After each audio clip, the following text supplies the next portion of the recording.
I ask multiple goalies, who's your favorite goalie? They'll choose Price. And they say, well, he's doing it, why can't I? Well, he's 6'3", you're 5' nothing. There's a big difference there. So it's important for Mike, what Mike does there, he's not sitting back, he's got a big chest, and he's right to the puck. And what he's trying to promote during doing that is trying to promote a rebound right back to Kessel. So give the puck back to the Kessel in the corner because actually you're in that position already. So if you let it play, puck actually goes there, but he's trying to promote that puck there. Here, puck comes up. You see, he reads. He just took a quick glimpse. His zone read was perfect. He read, there's nobody in front. Okay, most likely, Pittsburgh did a great job of this. This is regular season, but in the playoffs, they jammed a lot of pucks in the net. They came to the puck a lot. So they have 3 forwards below the goal line. You know what? I can get into my reverse because there's nothing going to happen to the front. So by just a quick synopsis of the zone, he says, okay, I'm good. I'm going to get down.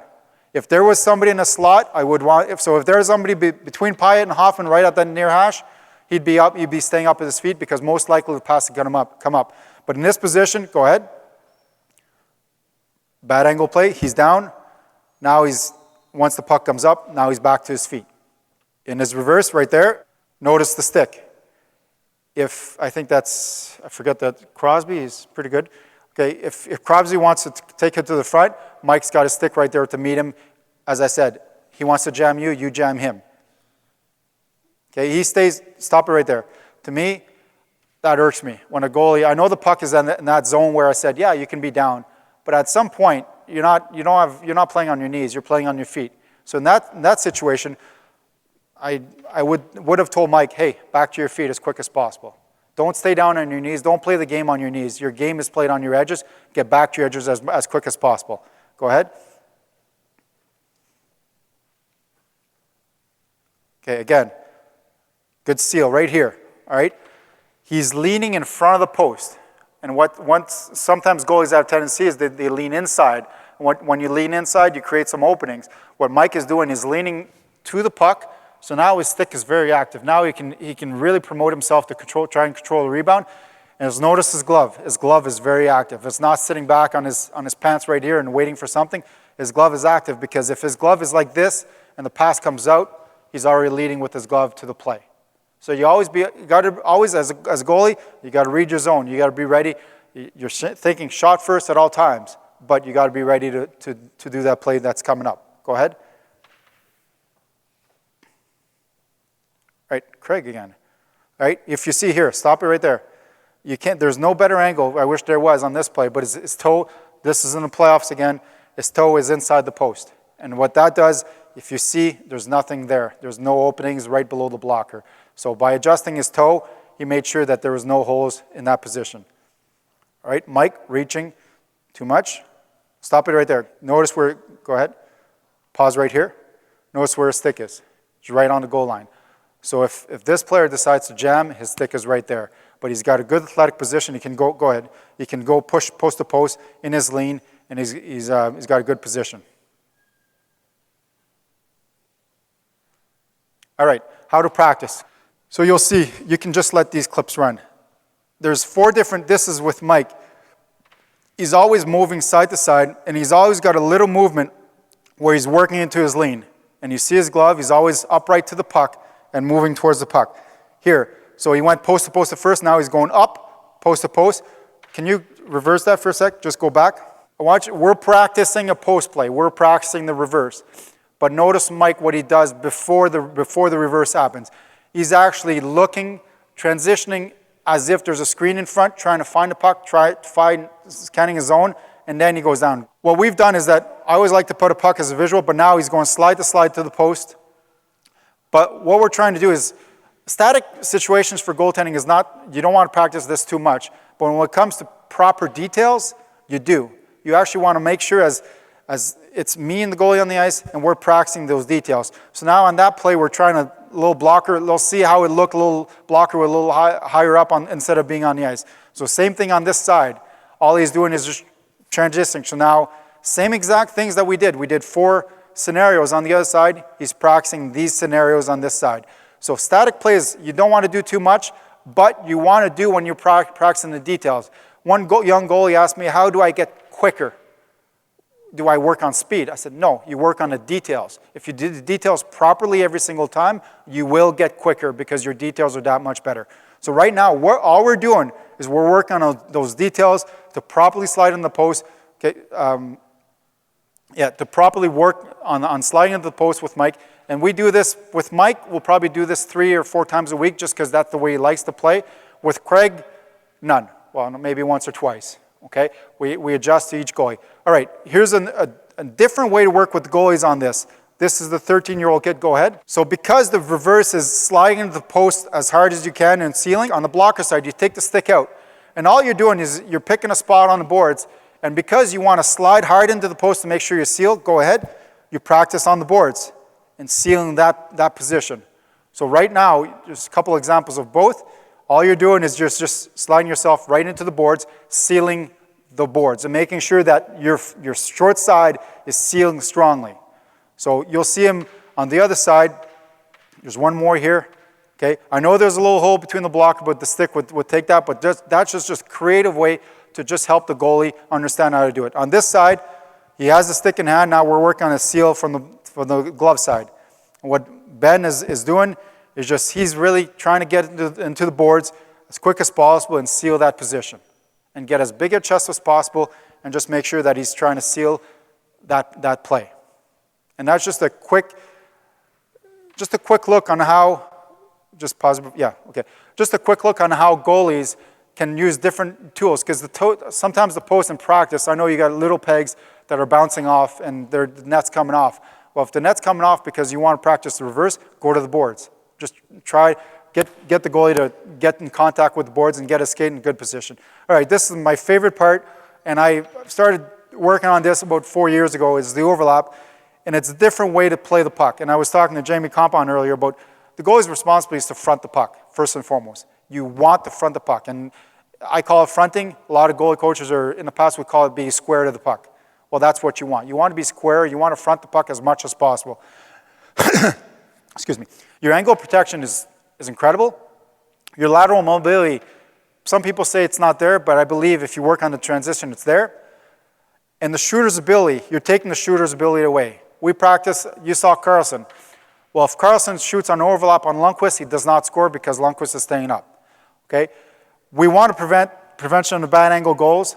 The lateral recovery, it's there. Put a question mark, but some guys will say it's not. But the last word is the most important. The trust between the goalie and the defenseman has to be there. This is used mostly on sure shots, most likely, or if there's a 2-on-1, but you're sure that your D's got the weak side guy going to the net, then you want to front the puck. I introduced this to Mike Condon this year, and he loved it because he felt that he was engaged more with the puck and more with the shooter. And he gave himself a chance to be true to the shot and then play the rebound second. So go ahead. Okay, you can see that Craig is outside this post. You cannot, if you're on your post, you cannot butterfly. You cannot go down because the post is going to hinder your back leg. With this position, Craig is overlapping the post. Basically, the post is on his front leg. His ass is right basically in line with the post. You're about this far outside your net. You're not going this far because now you're causing yourself to be out of your crease. You're this far out of your net, and what you're doing is that if he is in a position right now, he is in perfect position. If Hayes shoots the puck, he's not going to score. If Craig decides to go down because it's a low shot, he's dropping, he's covering the short side automatically. Some guys have trouble because they sort of, their post is their comfort zone. This is their security blanket. My post, where's my post? Well, no, you got to get out of your post and get out of your comfort zone a bit and front that puck. So Craig does a good job here. Go ahead. And he gets into his stand-up style. Here, Mike goes from a reverse to now, stop right there. Now he's instead of staying in reverse and maybe opening it up for Bonino to score short side, he got out. Now he takes a little ice just to front the puck, and he's coming outside his post, and he's overlapping the post. That's why we call it overlap, and he's fronting the shot. Go ahead. Makes an easy glove save because he's up on his feet. Okay, here, Craig, again, you see his left skate is outside the post. He's fronting the puck. Go ahead. How to practice. So this is back with Ben. This is with young goalies. Okay, basically, all you're doing is you're taking the puck from the dot. So you're asking the goalie to push off the post to the dot position. And then what you're doing is you're coming down that dot line to that bad angle. Go ahead. So what you want to promote the goalie is to stay outside his post and front that puck. Okay? Again, on this side, same idea. On the blocker post, push out. I'm not going to score from there. I've got a pretty good shot, but I don't think I can score from there. Okay? Front, nothing's going to happen. Okay? Most likely the rebound's going to the corner. All right? So the big question I had from that is that, okay, I play it right. What if the rebound happens to go to the front, or what if the rebound goes to the back? Now I'm stuck. I'm outside my post. Well, in this drill, we're simulating is same movement. Push to the dot, come down to the bad angle. I'm in the bad angle position, so all I do is I slap my stick, and I promote Ben to go down, as if he went down to front the shot. Rebound popped up where you see the rebound puck right in front of him. And all that is, and it's the same for both goalies. I'll get a little technical here, but basically, your first thing that's going to go is your eyes. Your eyes are going to fixate to that puck. Second thing you're going to do is you're going to rotate. Third thing you're going to do is you're going to push. And the same thing from both sides. I'll show you behind the net in the clips. But all he's doing is just rotating, getting his eyes on the puck, rotating, and then letting himself push towards the puck. At all times, he wants to be as square as possible to the puck. Go ahead. And I come to the front.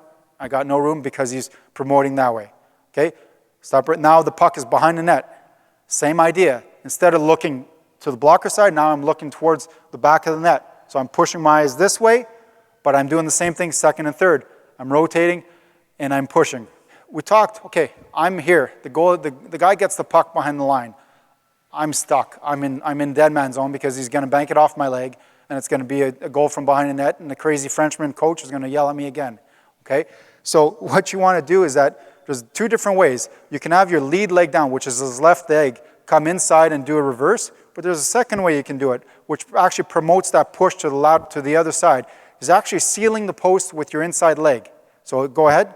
So now, if the guy tries to stuff it, he's actually sealing the post with the inside leg. He's going to push across with his outside. So now it frees this leg to come across.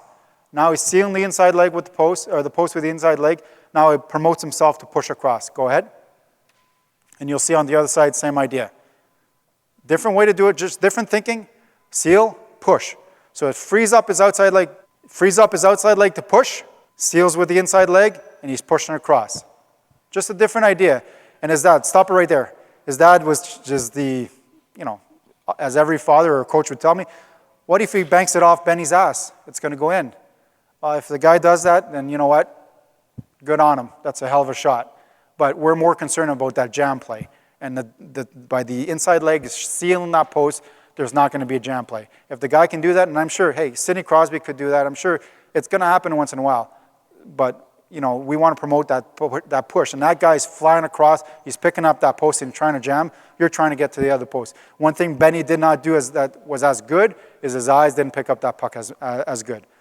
So, in summary, basically the overlap, we want to limit bad goals. We want to limit those bad angle goals. And I know in the NHL there's great shooters and they'll pick apart goalies, but we want to make sure that we limit those bad goals. Okay? Limit those crazy Frenchmen from yelling between periods. Every goalie is different. Every situation is different. Okay? There's not one, and that's the thing for the style of goaltending. The way I coach is every goalie is different, and that's important to know. You can't teach one style. Every goalie is different. Even if you have twins that are same height, same weight, same everything, they will be different. So you have to coach every style differently, and every situation is different. Every situation does. If it's a righty-lefty, if there's somebody screening you, whatnot, every situation is different. And basically what I said earlier is practice details over and over and over and over. That's how you get better as a goalie. Static first, where it's just the goalie coach and the goalie. Practice it to get better, and then bring some players. So all the drills we saw do with Mike Condon, where it was just myself, 5 minutes later we brought some shooters on and practiced those save movements with the good shooters coming on. And the last point, to me, is the most important, learn from others. So I always tell this to kids when I do my goalie camp is I'm teaching, I'm learning every day, I learn from the kids every day. So it's important for me to look, and for the goalies to look at other goalies in the NHL and learn from them also. So if we sit this afternoon and we chat, and there's a couple goalie coaches here, I'll pick up something from